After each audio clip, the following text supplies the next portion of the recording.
Good evening, candidates. This is Seekser from Arlington, Texas, and this question is for Ron Paul. I've met a lot of your supporters online, but I've noticed that a good number of them seem to buy into this conspiracy theory regarding the Council of Foreign Relations and some plan to make a North American union by merging the United States with Canada and Mexico. These supporters of yours seem to think that you also believe in this theory. So my question to you is, do you really believe in all this? Or are people just putting words in your mouth? Paul, 90 seconds. Well, it all depends on what you mean by all of this. The CFR exists, the Trilateral Commission exists, and it's a, quote, conspiracy of ideas. This is an ideological battle. Some people believe in globalism, others of us believe in national sovereignty.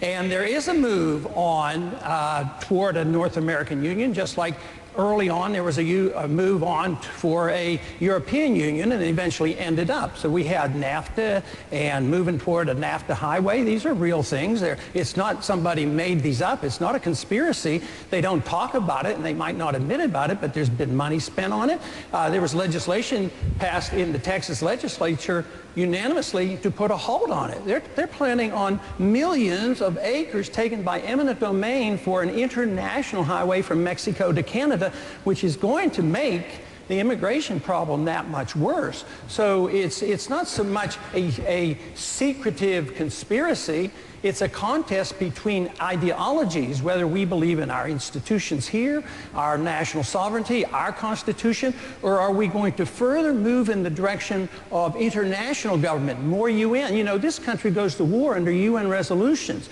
I don't like big government in Washington. So I don't like this trend toward international government. We have a WTO that wants to control our drug industry, our nutritional products. So I'm against all that, but it's not so much as a sinister conspiracy. It's just knowledge is out there. If we look for it, you'll realize that our national sovereignty is under threat. Congressman Paul, thank you. I don't have to tell you things are bad. Everybody knows things are bad. It's a depression.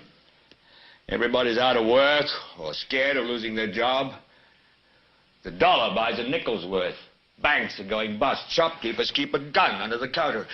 Punks are running wild in the street, and there's nobody anywhere who seems to know what to do, and there's no end to it.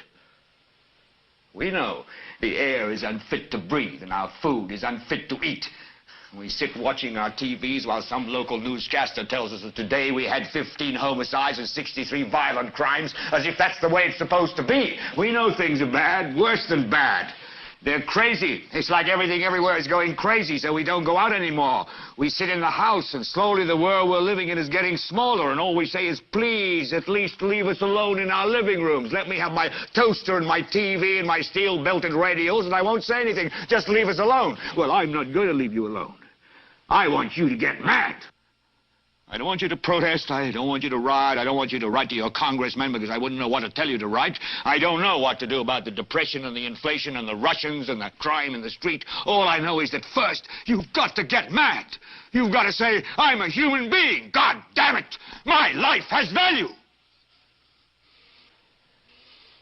So, I want you to get up now. I want all of you to get up out of your chairs. I want you to get up right now and go to the window, open it, and stick your head out and yell, I'm as mad as hell, and I'm not going to take this anymore!